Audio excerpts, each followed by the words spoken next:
الحمد لله وكفى وسلام على عباده الذين اصطفى أما بعد رب اشرح لي صدري ويسر لي أمري واحلل عقدة من لساني يفقهوا قولي سبحانك لا علم لنا إلا ما علمتنا إنك أنت العليم الحكيم رب زدنا علما. സകാത്ത് നൽകുന്ന ആളുകൾ ഏതൊക്കെ സമ്പത്തിലാണ് സകാത്ത് നിർബന്ധമാകുന്നത് എന്ന് മനസ്സിലാക്കുന്നത് പോലെ തന്നെ ഈ സകാത്ത് ആർക്കാണ് നൽകേണ്ടത്, അതിൻ്റെ അവകാശികൾ ആരാണ് എന്ന കാര്യം മനസ്സിലാക്കൽ നിർബന്ധമാണ്. കാരണം ഒരാളുടെ സകാത്ത് അവകാശികളല്ലാത്ത ഒരാളുടെ കയ്യിൽ കിട്ടിയാൽ അയാളുടെ സകാത്ത് വീടിയതായി പരിഗണിക്കില്ല. നാളെ ആഖിറത്തിൽ അയാൾ സകാത്ത് നൽകാത്തവനെ പോലെയായിരിക്കും. അതുകൊണ്ട് അവകാശികൾ ആരാണെന്ന് മനസ്സിലാക്കൽ നിർബന്ധമാണ്. അല്ലാഹു സുബ്ഹാനഹു വ തആല ശുദ്ധമായ ഖുർആനിൽ തന്നെ സകാത്തിന്റെ അവകാശികൾ ആരാണെന്ന് വ്യക്തമായി പറഞ്ഞിട്ടുണ്ട്. അഊദു ബില്ലാഹി മിനശ് ശൈത്വാനിർ റജീം. ബിസ്മില്ലാഹിർ റഹ്മാനിർ റഹീം. ഇന്നമസ് സദഖാതു ലിൽ ഫുഖറാഇ വൽ മസാകീൻ വൽ ആമിലീന അലൈഹാ വൽ മുഅല്ലഫതി ഖുലൂബുഹും വഫിർ റിഖാബ് വൽ ഗാരിമീൻ വഫീ സബീലില്ലാഹി വബിനിസ് സബീൽ. ഈ 8 വിഭാഗം ആളുകൾക്കാണ് സകാത്തിന് 8 വിഭാഗം ആളുകളാണ് സകാത്തിന്റെ അവകാശികൾ. അതിലൊന്ന് ഫഖീറാണ്, രണ്ടാമത്തേത് മിസ്കീനാണ്. ഫഖീർ ആവശ്യമായ സമ്പത്തിന്റെ പകുതി പോലും കയ്യിലില്ലാത്ത ആളാണ് ഫഖീർ. മിസ്കിൻ എന്ന് പറഞ്ഞാൽ അയാൾക്ക് ആവശ്യമായ സമ്പത്തിന്റെ പകുതിയിലേറെ കയ്യിലുണ്ട്, പക്ഷെ അയാൾക്ക് മതിയാകുന്നില്ല. ഇവർ രണ്ടുപേരും സകാത്തിന്റെ അവകാശികളാണ്. ഒരാൾക്ക് 1,00,000 വരുമാനം, അയാൾക്ക് 50,000 രൂപ ചെലവ് വരുന്നുണ്ട്, ബാക്കി 50,000 സേവിങ്സ്. അയാൾ ഫഖീറുമല്ല മിസ്കിനുമല്ല. ഒരാൾക്ക് 10,000 വരുമാനമുണ്ട്, അയാളുടെ ചെലവ് 8,000 ആണ്, 2,000 ബാക്കിയാണ്. അയാൾ ഫഖീറുമല്ല മിസ്കിനുമല്ല. ഇപ്പൊ ഫഖീർ മിസ്കിൻ എന്ന് തീരുമാനിക്കുന്നത് ഒരാൾക്ക് കിട്ടുന്ന വരുമാനം അയാൾക്ക് മതിയാകുന്നുണ്ടോ ഇല്ല എന്ന് പരിഗണിച്ചിട്ടാണ്. മതിയാകുന്നുവെങ്കിൽ അയാൾ ഫഖീറുമല്ല മിസ്കിനുമല്ല. മതിയാകുന്നില്ല എങ്കിൽ തീരെ അയാൾക്ക് ലഭിക്കുന്നില്ല, പകുതിയിലേക്കാൾ കുറവാണെങ്കിൽ അയാൾ ഫഖീറാണ്, പകുതിയേക്കാൾ കൂടുതലുണ്ടെങ്കിൽ അയാൾ മിസ്കീനാണ്. ഇവിടെ ഒരു കാര്യം ശ്രദ്ധിക്കേണ്ടത്, ഒരാൾക്ക് കിട്ടുന്ന വരുമാനം അയാൾക്ക് മതിയാകാത്തത് ഇസ്രാഫിന്റെ പേരിലാണ്, അമിത ചെലവിന്റെ പേരിലാണെങ്കിൽ അയാൾ സകാത്തിന് അവകാശിയല്ല, ഫഖീറുമല്ല മിസ്കീനുമല്ല. മറ്റൊരു കാര്യം, ഒരാൾക്ക് സമ്പാദിക്കാൻ ശേഷിയുണ്ട്, പക്ഷെ അയാൾ മനഃപൂർവ്വം സമ്പാദിക്കുന്നില്ല, രോഗമില്ല, പ്രശ്നങ്ങളൊന്നുമില്ല, മനഃപൂർവ്വം ഒരാൾ സമ്പാദിക്കുന്നില്ല. അതിന്റെ പേരിലാണ് അയാൾക്ക് ആവശ്യത്തിനുള്ള സമ്പത്ത് അയാൾക്ക് ലഭിക്കാത്തതെങ്കിൽ അയാൾ ഫഖീറുമല്ല മിസ്കീനുമല്ല, അയാൾക്ക് സകാത്ത് നൽകാൻ പാടില്ല. ഒരാൾ ഫഖീറാകുന്നത് ഒരാൾക്ക് അനുയോജ്യമായ ജോലി ലഭിക്കുന്നില്ല, അല്ലെങ്കിൽ ഹലാലായ വരുമാന മാർഗം ലഭിക്കുന്നില്ല, അല്ലെങ്കിൽ ലഭിച്ചു അത് അയാൾക്ക് മതിയാകുന്നില്ല. ഇങ്ങനെയുള്ള ആളുകൾക്ക് സകാത്തിന്റെ മുതൽ നൽകാവുന്നതാണ്. ഒരാൾക്ക് ഒരു തുക കടമായി ലഭിക്കാനും, 50,000 1,00,000 കടമായി ലഭിക്കാനും, പക്ഷെ അതിന് സമയമായിട്ടില്ല, 2 മാസം ബാക്കിയുണ്ട്. ആ തുക ലഭിക്കുന്നത് വരെ അയാൾക്ക് നിത്യചെലവിനുള്ള സമ്പത്ത് അയാളുടെ കയ്യിലില്ല എങ്കിൽ അയാൾ ചെയ്യേണ്ടത് അയാൾക്ക് ആവശ്യമായ തുക കടം വാങ്ങണം, എന്നിട്ട് ആ തുക കിട്ടുമ്പോൾ ഈ കടം വീട്ടണം. അതാണ് ചെയ്യേണ്ടത്. ഇനി അതിന് സാധിച്ചില്ല എങ്കിൽ, ആരും കടം നൽകുന്നില്ല എങ്കിൽ അയാൾക്ക് സകാത്തിന്റെ മുതൽ വാങ്ങാം. മറ്റൊരു ചോദ്യം വരാൻ സാധ്യത, ഒരാൾക്ക് നിത്യചെലവിനുള്ള വരുമാനമുണ്ട്, പക്ഷെ അയാൾ കല്യാണം കഴിക്കാൻ ഉദ്ദേശിക്കുന്നു, നിക്കാഹ് ചെയ്യാൻ ഉദ്ദേശിക്കുന്നു, അതിനുള്ള വരുമാനം അദ്ദേഹത്തിന്റെ കയ്യിലില്ല. നിക്കാഹിന് നല്ല ചെലവ് വരും, അമിതമായ ചെലവില്ലാതെ നല്ല രീതിയിൽ മാന്യമായ രീതിയിൽ കല്യാണം കഴിക്കാനുള്ള വരുമാനം അയാൾക്കില്ല എങ്കിൽ ആ നിക്കാഹിന്റെ ആവശ്യത്തിന് വേണ്ടി അയാൾക്ക് സകാത്ത് കൊടുക്കാം. കാരണം നിക്കാഹ് മനുഷ്യന്റെ അടിസ്ഥാന ആവശ്യങ്ങളിൽപ്പെട്ടതാണ്. പല ആളുകൾക്കും വരുമാനമായി അല്ലെങ്കിൽ സമ്പത്തായി കയ്യിലൊന്നും ഉണ്ടാവില്ല, പക്ഷെ ഭൂസ്വത്തായി ധാരാളം ഉണ്ടാവും, കുറെ സ്ഥലങ്ങൾ ഉണ്ടാവും. അങ്ങനെ ധാരാളം ആളുകളുണ്ട്, സമ്പത്ത് കയ്യിലുണ്ടാവില്ല, പക്ഷെ ഭൂസ്വത്ത് ഉണ്ടാവും. അവർക്ക് സകാത്ത് വാങ്ങാൻ പറ്റുകയില്ല. ഷാഫി മദ്ഹബിൽ ഒരാൾക്ക് ഭൂസ്വത്തായി ധാരാളം ഭൂമികൾ അയാളുടെ കയ്യിലുണ്ട്, അയാൾക്ക് അതിലൂടെ പ്രത്യേകിച്ച് വരുമാനമൊന്നും കിട്ടുന്നില്ല. ചില ആളുകളുടെ ഭൂമി വരുമാന മാർഗമായിരിക്കും, കൃഷി ഇറക്കി വരുമാന മാർഗമായിരിക്കും. അയാൾക്ക് ആ ഭൂമിയിൽ നിന്ന് അയാൾക്ക് മതിയായ തുക ലഭിക്കുന്നില്ല എങ്കിൽ അയാളോട് ആ ഭൂമി വിൽക്കണമെന്ന് പറയേണ്ട ആവശ്യമില്ല. അയാൾക്ക് ആവശ്യമായ സമ്പത്ത് സക്കാത്തിൽ നിന്ന് നൽകാവുന്നതാണ്.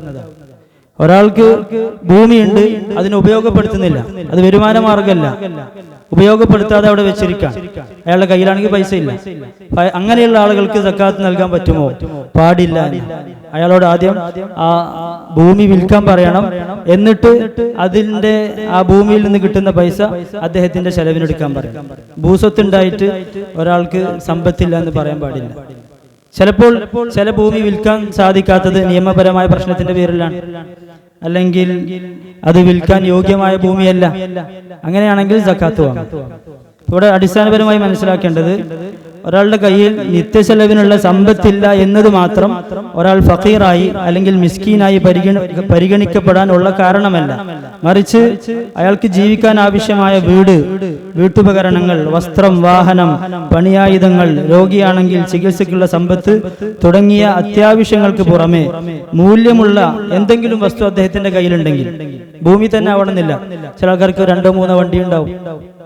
അപ്പൊ ഈ അടിസ്ഥാനപരമായ ആവശ്യങ്ങൾക്ക് പുറമെ മൂല്യമുള്ള എന്തെങ്കിലും സമ്പത്ത് അദ്ദേഹത്തിന്റെ കയ്യിലുണ്ടെങ്കിൽ അത് വിറ്റ് നിത്യചെലവിനുള്ള മാർഗം കണ്ടെത്തേണ്ടതാണ്. അതിനും സാധിച്ചില്ല എങ്കിലാണ് അയാൾക്ക് ഫഖീർ മിസ്കീന്റെ ദർജയിൽപ്പെടുത്തി നമുക്ക് സക്കാത്ത് കൊടുക്കാൻ സാധിക്കും. നമ്മുടെ നാട്ടിൽ പല ആളുകളും കയ്യിൽ സമ്പത്തില്ല എന്നതിന്റെ പേര് സക്കാത്ത് വാങ്ങാറുണ്ട്. അങ്ങനെയുള്ള ആളുകളോട് നിങ്ങൾക്ക് ഭൂമിയുണ്ടോ, മറ്റു വരുമാന മാർഗങ്ങളുണ്ടോ, മറ്റെന്തെങ്കിലും മൂല്യമുള്ള വസ്തുക്കളുണ്ടോ എന്ന് ചോദിക്കണം. എത്രത്തോളം ഇമാം ഗസാലി റഹ്മത്തുള്ളാഹി അലൈഹി പറയുന്നുണ്ട്, ഒരു ആലിമിന് കിതാബ് ആവശ്യമാണ്. പക്ഷേ ഒരു ആലിമിന്റെ കയ്യിൽ ഒരേ കിതാബിന്റെ 2 കോപ്പി ഉണ്ടെങ്കിൽ അയാളോട് ആ കോപ്പി വിൽക്കാൻ പറയണം. അത്രത്തോളം ശ്രദ്ധിക്കേണ്ട വിഷയമാണ്. പക്ഷെ നമ്മൾ ഈ വിഷയത്തിൽ ശ്രദ്ധിക്കാറില്ല. ഇതിന്റെ പേരിൽ തന്നെ സക്കാത്തിന്റെ യഥാർത്ഥ അവകാശികൾ സക്കാത്തിൽ നിന്ന് തടയപ്പെട്ടു പോകുന്നുണ്ട്. അവകാശികളല്ലാത്ത ആളുകൾ സക്കാത്ത് വാങ്ങുന്നു, യഥാർത്ഥ അവകാശികൾ സക്കാത്തിൽ നിന്ന് തടയപ്പെട്ടു പോകുന്നു. കുറച്ച് ദിവസങ്ങൾക്ക് മുമ്പ് ഒരാൾ മസല ചോദിച്ചു. അപ്പൊ അദ്ദേഹത്തിന്റെ അവസ്ഥകൾ അദ്ദേഹം പറയാം. അദ്ദേഹം അന്യനാട്ടിൽ നിന്ന് വന്ന ആളാണ്, തമിഴ്നാട്ടിൽ നിന്ന് നമ്മുടെ നാട്ടിലേക്ക് വന്ന ആളാണ്. അദ്ദേഹത്തിന് സ്വന്തമായി ഭൂമിയില്ല, അദ്ദേഹം താമസിക്കുന്നത് വാടക വീട്ടിലാണ്. അദ്ദേഹം ഓട്ടോറിക്ഷ ഓടിച്ചിട്ടാണ് അദ്ദേഹത്തിന്റെ വരുമാനം കണ്ടെത്തുന്നത്. അതിൽ 200-250 രൂപ മുതലാളിക്ക് കൊടുക്കണം. പിന്നെ കുട്ടികളുടെ ചെലവ്, അവരുടെ വീടിന്റെ വാടക എല്ലാം കൂടെ അദ്ദേഹത്തിന്റെ വരുമാനം തികയുന്നില്ല. പക്ഷെ അദ്ദേഹത്തിന് ആരും സക്കാത്ത് നൽകുന്നില്ല. ഇങ്ങനത്തെ എത്രയോ അവകാശികൾ നമ്മുടെ നാട്ടിലുണ്ട്. അങ്ങനെയുള്ള അവകാശികളെ കണ്ടെത്തിയിട്ട് സക്കാത്ത് ഏൽപ്പിക്കണം. ഭൂസ്വത്തുള്ളവർ ഒരിക്കലും സക്കാത്തിന്റെ അവകാശിയായി ഗണിക്കപ്പെടുകയില്ല എന്ന് നമ്മൾ അടിസ്ഥാനപരമായി മനസ്സിലാക്കണം. രണ്ടാമത്തേത്, എത്രയാണ് നൽകേണ്ടത്? ഫഖീറിനും മിസ്കീനും എത്രയാണ് നൽകേണ്ടത്? ഒരാൾ സാധാരണയായി ജീവിക്കുന്നത് 60 വയസ്സാണ് പൊതുവെ. അപ്പോ സമ്പാദിക്കാൻ സാധിക്കാത്ത ആൾക്കാരാണ്, രോഗിയാണ്, കിടപ്പ് രോഗിയാണ്, സമ്പാദിക്കാൻ സാധിക്കാത്ത ആളാണെങ്കിൽ അയാൾ ഇനി എത്ര വർഷം, അയാൾക്ക് 40 വയസ്സാണെങ്കിൽ ഇനി 20 വർഷം, ആ 20 വർഷം അയാൾക്ക് ആരെയും ആശ്രയിക്കാതെ ജീവിക്കാനുള്ള ഒരു വരുമാന മാർഗം കിട്ടുന്ന കെട്ടിടമാവട്ടെ അല്ലെങ്കിൽ ബിസിനസ് ഷെയർ ആകട്ടെ, എന്താണെങ്കിലും അതിനുള്ള സമ്പത്താണ് കൊടുക്കേണ്ടത്. ധാരാളം സമ്പത്തുണ്ടെങ്കിൽ, അതിനുള്ള സമ്പത്ത് കയ്യിലുണ്ടെങ്കിൽ അങ്ങനെയാണ് ചെയ്യേണ്ടത്. അയാൾക്ക് എത്ര വർഷം, 60 വയസ്സാകാൻ അയാൾക്ക് എത്ര വർഷം ബാക്കിയുണ്ടോ അത്രയും വർഷം അയാൾക്ക് ആരോടും കൈനീട്ടാതെ ജീവിക്കാനുള്ള വക സക്കാത്തിന്റെ മുതലിൽ നിന്ന് നമ്മൾ കൊടുക്കേണ്ടതാണ്. ചില ആളുകൾക്ക് സമ്പാദിക്കാൻ സാധിക്കും, കച്ചവടം ചെയ്യാൻ സാധിക്കുന്ന ആൾക്കാരാണ്. അങ്ങനെയുള്ള ആൾക്കാർക്ക് അവർക്ക് കച്ചവടം ചെയ്യാൻ ആവശ്യമായ മൂലധനം നൽകുക. ചില ആളുകൾക്ക് കച്ചവടം ചെയ്യാൻ സാധിക്കൂല, അവര് ഓട്ടോടിക്കും അല്ലെങ്കിൽ മറ്റു ജോലികൾ ചെയ്യാൻ സാധിക്കുന്ന ആൾക്കാരാണെങ്കിൽ അയാൾക്ക് പണി ചെയ്യാൻ ആവശ്യമായ ആയുധം, വണ്ടിയാണെങ്കിൽ വണ്ടി, തയ്യൽ മെഷീൻ ആണെങ്കിൽ തയ്യൽ മെഷീൻ, അത് വാങ്ങിച്ചു കൊടുക്കണം. അങ്ങനെയാണ് ചെയ്യേണ്ടത്. ഇനി അതിനുള്ള സമ്പത്തില്ല എങ്കിൽ നമ്മുടെ സമ്പത്ത് എത്രയാണോ അത് കൊടുക്കുക. പൂർണ്ണ രൂപം ഇതാണ്. ഇങ്ങനെ ഒരു വർഷം സക്കാത്ത് വാങ്ങിയ ഫഖീർ അല്ലെങ്കിൽ മിസ്കീന് വരും വർഷങ്ങളിൽ സക്കാത്തിലേക്ക് ആവശ്യക്കാരനല്ലാതെ മറ്റാരിലേക്കും ആവശ്യക്കാരനല്ലാതെ സ്വന്തമായി അവന്റെ ആവശ്യങ്ങൾ പൂർത്തീകരിക്കാൻ അവർക്ക് സാധിക്കണം. അതാണ് ഇസ്ലാം സക്കാത്തിലൂടെ ലക്ഷ്യം വെക്കുന്നത്. മറ്റൊരു ചോദ്യം, സക്കാത്തായി വീട് നിർമ്മിച്ചു കൊടുക്കാൻ പറ്റുമോ? നമ്മുടെ നാട്ടിൽ പല ആൾക്കാരും സക്കാത്തായി വീട് നിർമ്മിച്ചു കൊടുക്കാറുണ്ട്. ഷാഫി മദ്ഹബിൽ സമ്പത്തിന്റെ സക്കാത്ത് സമ്പത്തായിട്ട് തന്നെ കൊടുക്കണം. സമ്പത്തിന്റെ സക്കാത്ത് സമ്പത്തായിട്ട് തന്നെ കൊടുക്കണം. സമ്പത്തിന്റെ സക്കാത്ത് ഓട്ടോറിക്ഷ വാങ്ങിക്കൊടുത്താൽ, തയ്യൽ മെഷീൻ വാങ്ങിക്കൊടുത്താൽ മതിയാവില്ല. നേരത്തെ പറഞ്ഞത് അതിനുള്ള സമ്പത്ത് കൊടുക്കണമെന്നാണ്. ഒരാൾക്ക് വീടാണ് ആവശ്യമെങ്കിൽ അയാൾക്ക് വീടിനുള്ള സമ്പത്താണ് കൊടുക്കേണ്ടത്. 10 ലക്ഷം അല്ലെങ്കിൽ 15 ലക്ഷം, എത്രയാണോ വീടിന് ആവശ്യം അത് അദ്ദേഹത്തിന്റെ കയ്യിൽ ഏൽപ്പിക്കുക. അല്ലെങ്കിൽ അദ്ദേഹത്തോട് പറയുക, ഇത്രയും തുക നിങ്ങളുടെ സക്കാത്താണ്, അത് നിങ്ങളുടെ കയ്യിൽ തരാം. നിങ്ങൾക്ക് വീടാണ് ആവശ്യമെങ്കിൽ നമ്മൾ നിർമ്മിച്ചു തരാം. നിങ്ങൾ ഞങ്ങളെ വക്കീലാക്കിയാൽ മതി, ഞങ്ങളെ ഏൽപ്പിച്ചാൽ മതി എന്ന് പറഞ്ഞാൽ അയാൾക്ക് വീട് നിർമ്മിച്ചു കൊടുക്കാം. അതല്ലാതെ ആദ്യമേ സക്കാത്തിന്റെ ഫണ്ട് ഉപയോഗിച്ച് വീടുണ്ടാക്കി പിന്നെ അവകാശികളെ തരയുന്ന ചില അവസ്ഥകൾ നമ്മുടെ നാട്ടിലുണ്ട്. അത് ശരിയല്ല. ആദ്യം അവകാശിയെ കണ്ടെത്തണം, എന്നിട്ട് അയാളോട് പറയണം, ഇത്ര തുക നിങ്ങളുടെ സക്കാത്താണ്, നിങ്ങൾക്ക് വേണമെങ്കിൽ ഞങ്ങൾ വീട് നിർമ്മിച്ചു തരാം എന്ന് അദ്ദേഹം അനുവാദം തന്നാൽ ഓക്കെ, കുഴപ്പമില്ല. ഇതേപോലെ തന്നെയാണ് തയ്യൽ മെഷീൻ ആണെങ്കിലും ഓട്ടോറിക്ഷ ആണെങ്കിലും ആദ്യം ആ സമ്പത്ത് ഏൽപ്പിച്ച് അദ്ദേഹം അനുവാദം തന്നാൽ വാങ്ങിച്ചു കൊടുക്കാം. അതല്ലാതെ നേരിട്ട് സക്കാത്തിന്റെ ഫണ്ട് ഉപയോഗിച്ച് നമ്മൾ ഇത് ചെയ്തു കൊടുത്താൽ ഷാഫി മദ്ഹബ് അനുസരിച്ച് സക്കാത്ത് വീടുന്നതല്ല. മറ്റുള്ളവരുടെ ചിലവിന് കീഴിൽ കഴിയുന്നവർക്ക് സക്കാത്ത് വാങ്ങാമോ? നമ്മുടെ മക്കൾ, നമ്മുടെ ഭാര്യ, മറ്റുള്ളവരുടെ ചെലവിന് കീഴിൽ കഴിയുന്ന ആളുകൾക്ക് സക്കാത്ത് വാങ്ങാമോ? ചെലവ് 2 രീതിയിലാണ്. ഒന്ന് നിർബന്ധമായ ചെലവുണ്ട്, മറ്റൊന്ന് നിർബന്ധമല്ലാത്ത ചെലവുണ്ട്. നിർബന്ധമായ ചെലവ് 3 പേർക്കാം. ഒന്ന്, പിതാവിന് മകന്റെ ചെലവ് നിർബന്ധമാണ് പ്രായപൂർത്തി എത്തുന്നത് വരെ. പ്രായപൂർത്തി എത്തി ആരോഗ്യമുള്ള മകനാണെങ്കിൽ പിന്നെ അവന്റെ ചെലവ് വാപ്പാക്ക് നിർബന്ധമല്ല, അവൻ സ്വന്തമായി സമ്പാദിക്കണം. രണ്ടാമത്തത്, മക്കൾക്ക് മാതാപിതാക്കളുടെ കയ്യിൽ സമ്പത്തില്ല എങ്കിൽ അവരുടെ ചെലവ് മക്കൾക്ക് നിർബന്ധമാണ്. അവർ സമ്പാദിക്കാൻ കഴിവുള്ളവരാണെങ്കിലും അല്ലെങ്കിലും അവരുടെ ചെലവ് മക്കൾക്ക് നിർബന്ധമാണ്.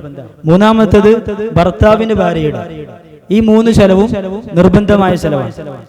നിർബന്ധമായി തനിക്ക് ചെലവ് നൽകേണ്ടവർ തനിക്ക് ചെലവ് നൽകുന്നുണ്ട്, അത് അവൻക്ക് മതിയാകുന്നു എങ്കിൽ അവൻ സക്കാത്ത് വാങ്ങാൻ പാടില്ല. ഇനി അത് അവന്റെ ആവശ്യങ്ങൾക്ക് മതിയാകുന്നില്ല എങ്കിൽ അവൻക്ക് സക്കാത്ത് വാങ്ങാം. ഇതാണ് അതിന്റെ മാനദണ്ഡം. സുന്നത്തായ ചെലവുകൾ, ഇപ്പോ ഒരു സഹോദരൻ, ചെറിയ സഹോദരൻ, വാപ്പയില്ല, അവന് നോക്കുന്നത് മൂത്ത സഹോദരനാണ് എങ്കിൽ ആ മൂത്ത സഹോദരന്റെ ചെലവ്, മൂത്ത സഹോദരൻ നൽകുന്ന പണം അവന്റെ ചെലവിന് മതിയാകുന്നുവെങ്കിലും ഈ ചെറിയ സഹോദരന് സക്കാത്ത് വാങ്ങാം. കാരണം അവൻക്ക് ചെലവ് കൊടുക്കുന്ന ആൾക്ക് ഇവന്റെ മേൽ ചെലവ് ചെയ്യൽ നിർബന്ധമില്ല. അപ്പൊ ഈ 3 പേർക്ക്, ഭാര്യക്ക് ഭർത്താവിന്റെ വരുമാനത്തിൽ നിന്ന് ചെലവിന് ആവശ്യമായ തുക ലഭിക്കുന്നുവെങ്കിൽ ഭാര്യക്ക് സക്കാത്ത് വാങ്ങാൻ പാടില്ല.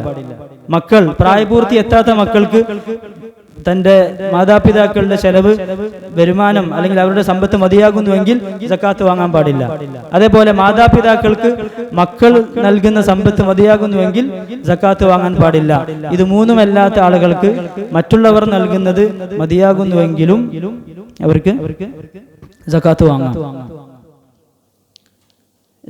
മൂന്നാമത്തെ ഫഖീർ മിസ്കീൻ, രണ്ടും ഇതിലൂടെ കഴിഞ്ഞു. ഫഖീർ എന്ന് പറഞ്ഞാൽ തീരെ ഇല്ലാത്ത ആളാണ്, മിസ്കീൻ എന്ന് പറഞ്ഞാൽ ഉണ്ട് പക്ഷെ മതിയാകുന്നില്ല. പിന്നെ അൽ ആമിലൂന അലൈഹ, ഇത് ഇന്ന് നമ്മുടെ രാജ്യത്തിന് ബാധകമല്ല. ഇസ്ലാമിക ഭരണകൂടം നിലവിലുള്ള രാജ്യത്തിൽ മാത്രമാണ് ആമിലൂൻ അലൈഹ. ആമിലൂൻ അലൈഹ എന്ന് പറഞ്ഞാൽ സക്കാത്ത് പിരിക്കാനും സക്കാത്ത് കൊടുക്കാനും ഭരണാധികാരി ഏൽപ്പിക്കുന്ന ആൾക്കാരാണ്. അതാണ് ആമിലൂൻ അലൈഹ. അത് ഇസ്ലാമിക ഭരണകൂടത്തിൽ മാത്രം പ്രത്യേകമാണ്. നമ്മുടെ നാട്ടിൽ ഇസ്ലാമിക ഭരണകൂടമല്ല, അതുകൊണ്ട് ആമിലൂൻ അലൈഹ എന്നൊരു അവകാശി നമ്മുടെ നാട്ടിലില്ല. ചില ആളുകൾ സക്കാത്ത് കമ്മിറ്റി രൂപീകരിക്കും, എന്നിട്ട് പിരിക്കാൻ വേണ്ടി ചില ആളുകളെ ഉപയോഗപ്പെടുത്തും.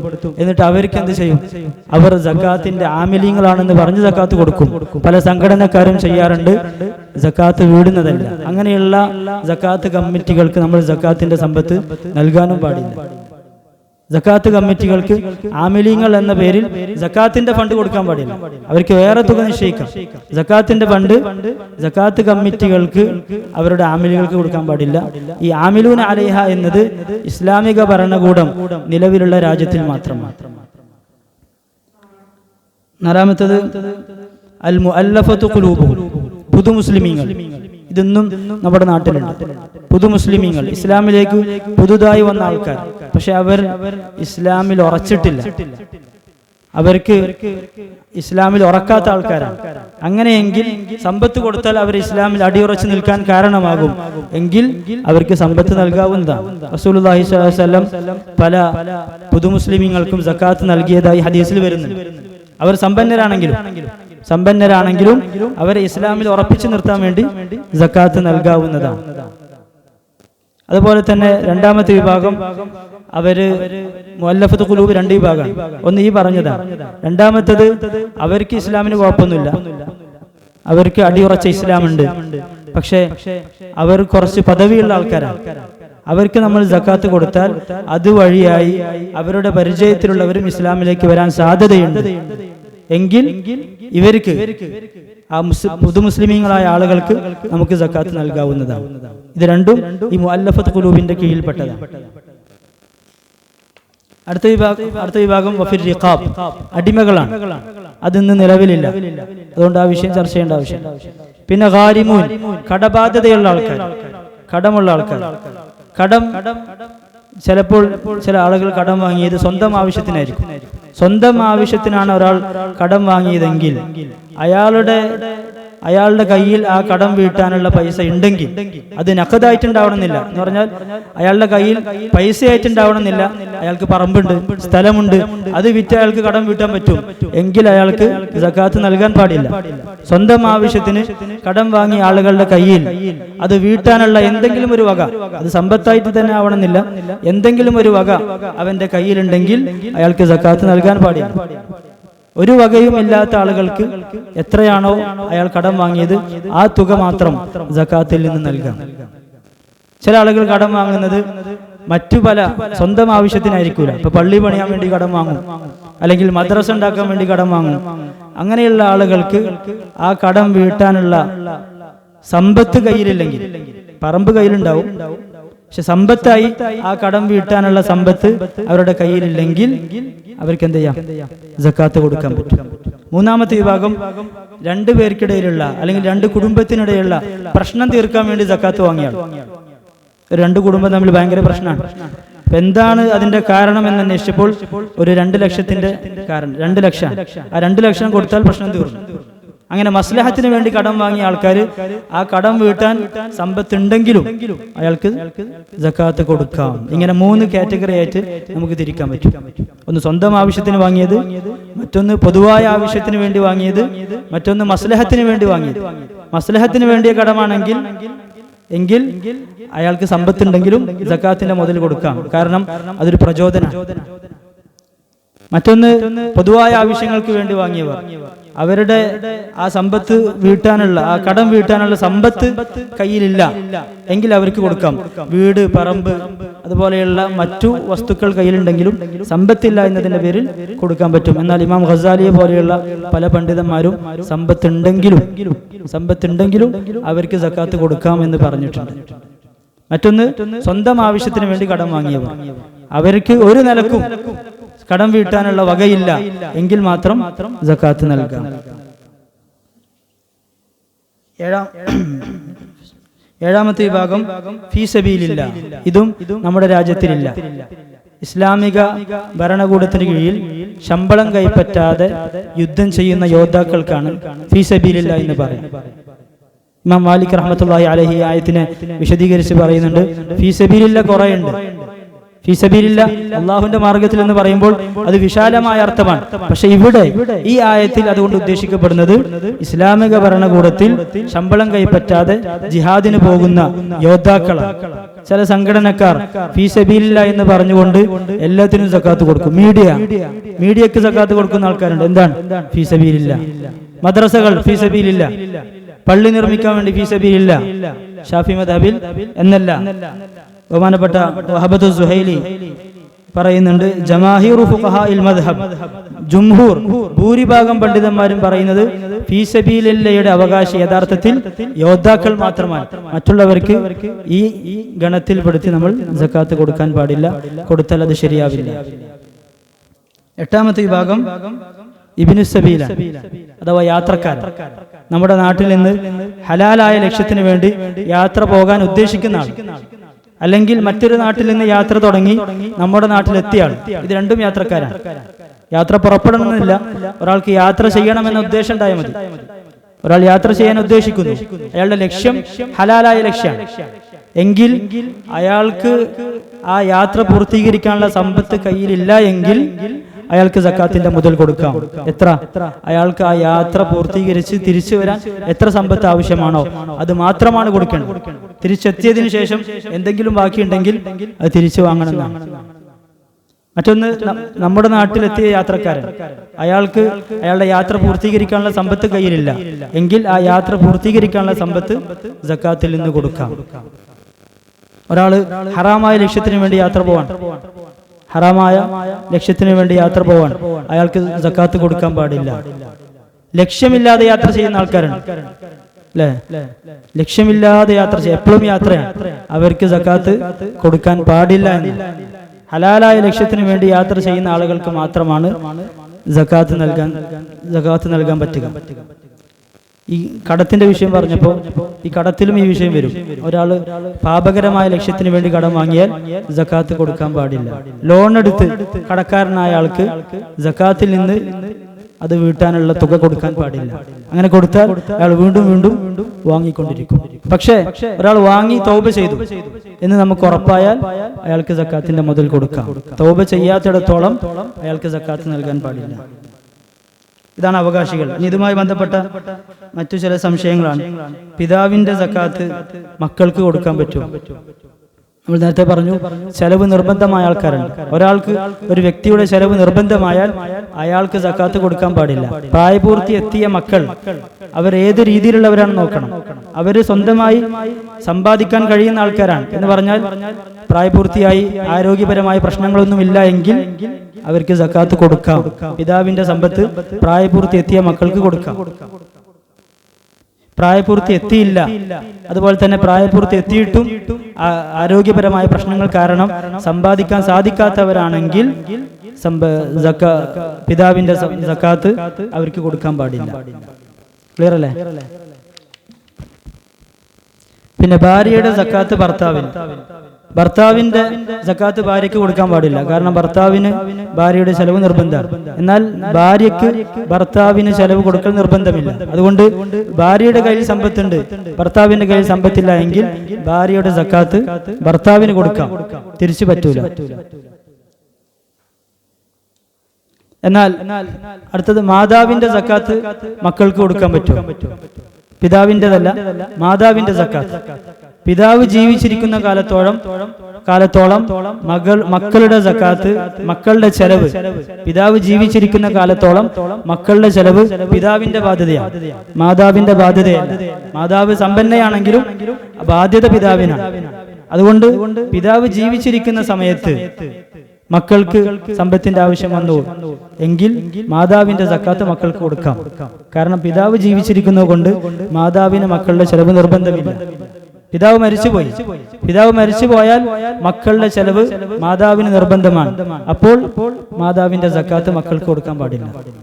പിതാവ് ജീവിച്ചിരിക്കെ കൊടുക്കാം, ഇല്ലെങ്കിൽ കൊടുക്കാൻ പാടില്ല. ഇതേപോലെ തന്നെ മക്കളുടെ സക്കാത്ത് മാതാപിതാക്കൾക്ക് കൊടുക്കാൻ പറ്റും. നമ്മൾ പറഞ്ഞു, മാതാപിതാക്കളുടെ ചെലവ് മക്കൾക്ക് നിർബന്ധമാണ്. അതുകൊണ്ട് മക്കളുടെ സക്കാത്ത് മാതാപിതാക്കൾക്ക് കൊടുക്കാൻ പാടില്ല. പിന്നെ ഇവിടെ പറഞ്ഞതൊക്കെ ചെലവ് നിർബന്ധമായ ആളുകൾക്ക് സക്കാത്ത് കൊടുക്കാൻ പാടില്ല എന്ന് പറഞ്ഞതൊക്കെ ഫഖീർ, മിസ്കീൻ ഈ ഗണത്തിൽപ്പെടുത്തി കൊടുക്കാൻ പാടില്ല എന്നാണ്. ഫഖീർ, മിസ്കീൻ ഈ ഗണത്തിൽപ്പെടുത്തി കൊടുക്കാൻ പാടില്ല.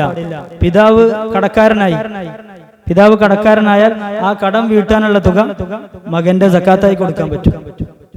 പിതാവിന് യാത്ര പോകേണ്ട ആവശ്യം വന്നു, ആ യാത്ര പൂർത്തീകരിക്കേണ്ട തുക മകന്റെ സക്കാത്തായി കൊടുക്കാൻ പറ്റും. അതേപോലെ നേരെ തിരിച്ചു. ഇപ്പൊ ചെലവ് കൊടുക്കൽ നിർബന്ധമായ ആളുകൾക്ക് സക്കാത്ത് കൊടുക്കാൻ പാടില്ല എന്നതിന്റെ ഉദ്ദേശം ഫഖീർ, മിസ്കീൻ എന്ന ഗണത്തിൽപ്പെടുത്തി സക്കാത്ത് കൊടുക്കാൻ പാടില്ല എന്നാണ്. സഹോദരങ്ങൾക്ക് പരസ്പരം സക്കാത്ത് കൊടുക്കാമോ? നമ്മൾ പറഞ്ഞു, സഹോദരങ്ങൾക്ക് പരസ്പരം ചെലവ് നിർബന്ധമില്ല. അതുകൊണ്ട് മൂത്ത സഹോദരന്റെ സക്കാത്ത് ചെറിയ സഹോദരനും തിരിച്ചും കൊടുക്കാൻ പറ്റും. കാഫിറിന് സക്കാത്ത് നൽകാൻ പറ്റും, ഷാഫി മദ്ഹബിൽ എന്നല്ല. 4 മദ്ഹബിലും കാഫിര്യങ്ങൾക്ക് സക്കാത്ത് കൊടുക്കാൻ പാടില്ല. ചുരുങ്ങിയത് എത്ര വ്യക്തികൾക്ക് സക്കാത്ത് കൊടുക്കണം? ഷാഫി മദ്ഹബിൽ ഒരു നാട്ടിൽ, നാടെന്ന് പറഞ്ഞാൽ നമ്മുടെ ഇന്നത്തെ അവസ്ഥയനുസരിച്ച് മഹല്ല്, ഒരു മഹല്ലിൽ സക്കാത്തിന് എത്ര അവകാശികളുണ്ട് നോക്കണം. ഈ 8 അവകാശികൾ, ഫഖീർ, മിസ്കീന്, കടക്കാർ, അതേപോലെ പുതു മുസ്ലിമീങ്ങൾ, ഈ 4ഉമാണ് സാധാരണയായിട്ട് ഉണ്ടാവില്ല. പിന്നെ യാത്രക്കാർ ചിലപ്പോൾ ഉണ്ടാവും. അപ്പൊ നമ്മുടെ മഹല്ലിൽ എത്ര അവകാശികളുണ്ട് നോക്കണം. ആ അവകാശികളുടെ കൂട്ടത്തിൽ ഏറ്റവും ചുരുങ്ങിയത് 3 പേർക്കെങ്കിലും സക്കാത്ത് കൊടുക്കണം. ഒരു 10 ഫഖീറുണ്ട്, 10 മിസ്കീനുണ്ട്, 10 കടക്കാരുണ്ട്, 10 പുതു മുസ്ലിമീങ്ങളുണ്ട് എങ്കിൽ ചുരുങ്ങിയത് 3 ഫഖീർ, 3 മിസ്കീന്, 3 കടക്കാരൻ, 3 യാത്രക്കാർ, അല്ലെങ്കിൽ 3 പുതു മുസ്ലിമീങ്ങൾ, ഇങ്ങനെ ചുരുങ്ങിയത് ഒരു വിഭാഗത്തിൽപ്പെട്ട 3 പേർക്കെങ്കിലും സക്കാത്ത് കൊടുക്കണം എന്നാണ് ഷാഫി മദ്ഹബ്. പക്ഷെ ചിലപ്പോൾ ഈ അഭിപ്രായം അനുസരിച്ച് അമൽ ചെയ്യൽ ബുദ്ധിമുട്ടാവും. കാരണം ഒരാളുടെ സക്കാത്ത് ആകെ 1000 രൂപ അല്ലെങ്കിൽ 500, 1500, ഇതൊരു 10 ആൾക്ക് വിധിച്ചു കൊടുത്താൽ ഒന്നും ഉണ്ടാവില്ല. ഇങ്ങനെയുള്ള ഈ അഭിപ്രായം അനുസരിച്ച് അമൽ ചെയ്യൽ ബുദ്ധിമുട്ടാകുന്ന സന്ദർഭങ്ങളിൽ ഷാഫി മദ്ഹബിൽ തന്നെ അഭിപ്രായമുണ്ട്, ഒരാൾക്ക് തന്നെ കൊടുത്താൽ മതിയാകുന്നതാണ്. അത്യാവശ്യം സമ്പത്തുള്ള ആൾക്കാർ ഈ വിഷയം ശ്രദ്ധിക്കണം. ചുരുങ്ങിയത് നമ്മുടെ മഹലിൽ എത്ര വിഭാഗമുണ്ടോ ആ വിഭാഗത്തിന് കീഴിൽപ്പെട്ട 3 പേർക്കെങ്കിലും സക്കാത്ത് കൊടുക്കേണ്ടതാണ്. ടാക്സ് സക്കാത്തായി പരിഗണിക്കാമോ? ടാക്സ് സക്കാത്തായി പരിഗണിക്കാൻ പാടില്ല എന്നാണ്. പിന്നെ സക്കാത്ത് ആവശ്യപ്പെട്ട് വരുന്നവരുടെ അവസ്ഥകൾ അന്വേഷിക്കണം. ഒരാൾ പറഞ്ഞു ഞാൻ ഫഖീറാണ്, മിസ്കീനാണ്, സക്കാത്ത് നൽകണം എന്ന് പറഞ്ഞാൽ തെളിവ് അന്വേഷിക്കണോ അതോ നൽകാൻ പറ്റും? ഷഫീ മദ്ഹബ് അനുസരിച്ച് ഒരാൾ ഫഖീറാണ്, മിസ്കീനാണെന്ന് പറഞ്ഞാൽ തെളിവ് അന്വേഷിക്കേണ്ട ആവശ്യമില്ല, അയാൾക്ക് സക്കാത്ത് കൊടുക്കാം. പക്ഷെ ഒരാൾ കടക്കാരനാണെന്ന് പറഞ്ഞാൽ തെളിവ് അന്വേഷിക്കണം. ഒന്നെങ്കിൽ ആർക്കാണോ അദ്ദേഹം കടം കൊടുക്കാനുള്ളത് അദ്ദേഹം സാക്ഷി പറയണം, അല്ലെങ്കിൽ 2 നീതിമാനായ ആൾക്കാർ, 2 ഫാസിഖീങ്ങളല്ലാത്ത നല്ല ആൾക്കാർ സാക്ഷി പറയാം.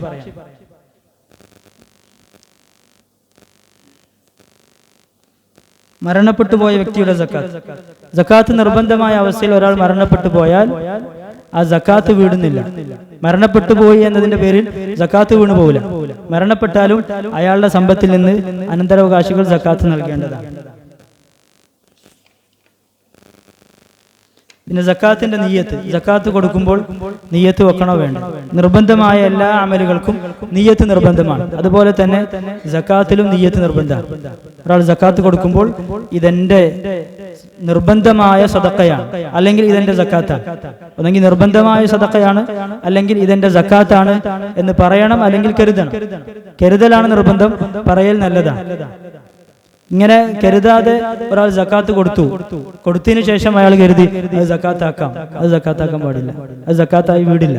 കൊടുക്കുന്നതിന് മുമ്പ്, അല്ലെങ്കിൽ നമ്മൾ സക്കാത്തിന്റെ തുക മാറ്റിവെക്കുമ്പോൾ, ഒന്നെങ്കിൽ കൊടുക്കുന്ന സമയത്ത് കരുതണം, അല്ലെങ്കിൽ സക്കാത്തിന്റെ തുക മാറ്റിവെക്കുന്ന സമയത്ത് കരുതിയാലും മതി. പിന്നെ കൊടുക്കേണ്ട സമയത്ത് കരുതേണ്ട ആവശ്യമില്ല. പിന്നെ എവിടെയാണ് സക്കാത്ത് നൽകേണ്ടത്? ഷാഫി മദ്ഹബ് അനുസരിച്ച് സക്കാത്ത് കൊടുക്കേണ്ടത് സമ്പത്ത് ഏത് നാട്ടിലാണോ ആ നാട്ടിലാണ്. സമ്പത്ത് ഏത് നാട്ടിലാണോ ആ നാട്ടിലാണ് സക്കാത്ത് കൊടുക്കേണ്ടത്. ഒരാൾ ജീവിക്കുന്നത് മലപ്പുറം ജില്ലയിലാണ്, അയാളുടെ കച്ചവട സ്ഥാപനം കോഴിക്കോട് ജില്ലയിലാണ് എങ്കിൽ അയാൾ കൊടുക്കേണ്ടത് ആ കട എവിടെയാണ് സ്ഥിതി ചെയ്യുന്നത് ആ മഹല്ലിലാണ്, ആ പരിസരത്താണ് സക്കാത്ത് കൊടുക്കേണ്ടത്. സ്വന്തം നാട്ടിൽ കൊടുത്താൽ സക്കാത്ത് വീടില്ല എന്നാണ് ഷാഫി മദ്ഹബ്. എന്നാൽ ചിലപ്പോൾ ഇതനുസരിച്ച് അമൽ ചെയ്യൽ ബുദ്ധിമുട്ടാവും. ഇതുപോലെ ഒരാളുടെ സക്കാത്ത് നിർബന്ധമായത് മലപ്പുറം ജില്ലയിലാണ്, അയാളുടെ സഹോദരൻ, സ്വന്തം സഹോദരൻ കോഴിക്കോട് ജില്ലയിൽ താമസിക്കുന്ന ആളാണ്, അയാൾ സക്കാത്തിന് അവകാശിയാണ്. അപ്പൊ ഇങ്ങനെയുള്ള ചില സാഹചര്യങ്ങളിൽ നമുക്ക് ഈ നിയമം ബുദ്ധിമുട്ടാവും. അങ്ങനെയുള്ള സാഹചര്യങ്ങളിൽ മാത്രം നമുക്ക് മറ്റു നാടുകളിലേക്കും സക്കാത്ത് നീക്കാമെന്ന് ഷാഫി മദ്ഹബിലെ പല പണ്ഡിതന്മാരും, ഇബ്നു ഉജൈൽ, ഇബ്നു സലാഹ് റഹിമഹുല്ലാ പോലെയുള്ള പല പണ്ഡിതന്മാരും ഈ അഭിപ്രായം രേഖപ്പെടുത്തിയിട്ടുണ്ട്. അല്ലാഹു സുബ്ഹാനഹു വ തആല സക്കാത്തിന്റെ നിയമങ്ങൾ മനസ്സിലാക്കി അത് നല്ല രീതിയിൽ കൊടുത്തു വീട്ടാൻ നമുക്ക് എല്ലാവർക്കും അല്ലാഹു തൗഫീഖ് നൽകി അനുഗ്രഹിക്കുമാറാവട്ടെ. വആഖിറു ദുആഇ അൽഹംദുലില്ലാഹി റബ്ബിൽ ആലമീൻ. അസ്സലാമു അലൈക്കും വറഹ്മത്തുള്ളാഹി. സംശയങ്ങൾ ചോദിച്ചു.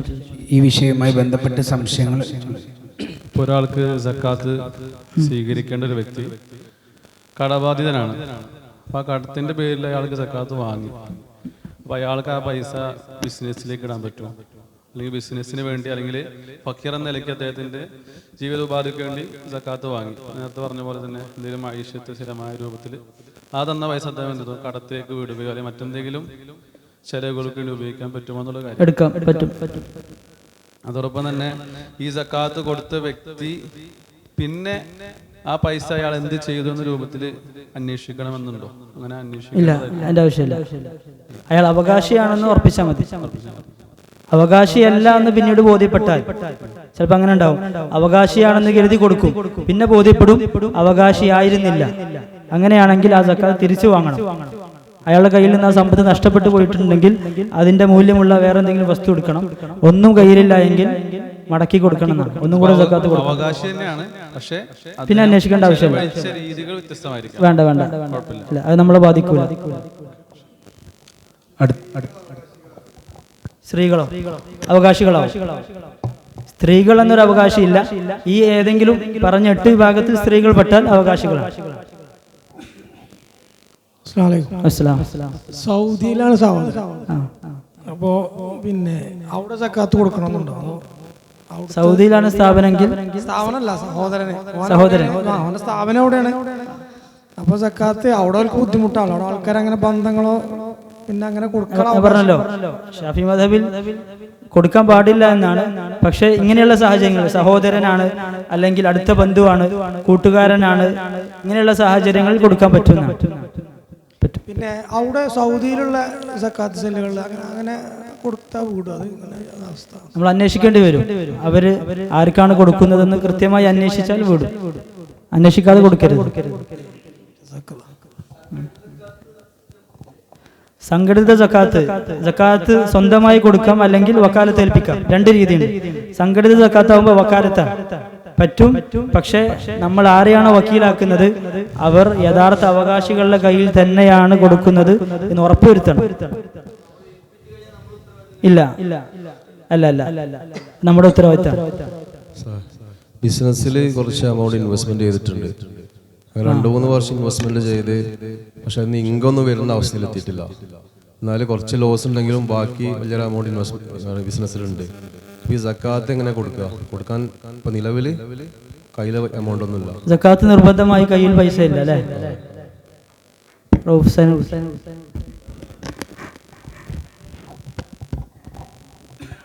മസല ഈ അടുത്ത് നോക്കിയിട്ടില്ല. സക്കാത്ത് കടമായിട്ട് നിൽക്കും. അത് എപ്പോഴാണ് നമുക്ക് സക്കാത്ത് കൊടുക്കാൻ ഉള്ള പൈസ കയ്യിൽ കിട്ടുന്നത് ആ സമയത്ത് കൊടുത്താൽ മതി. മാഷാ അല്ലാഹ്, നമ്മുടെ ക്ലാസ്സുകൾ വളരെ ഭംഗിയായി നടത്തി തന്ന അള്ളാഹുവിന് എല്ലാ നിലക്കും സ്തുതിക്കുകയാണ്. അൽഹംദുലില്ലാഹ്.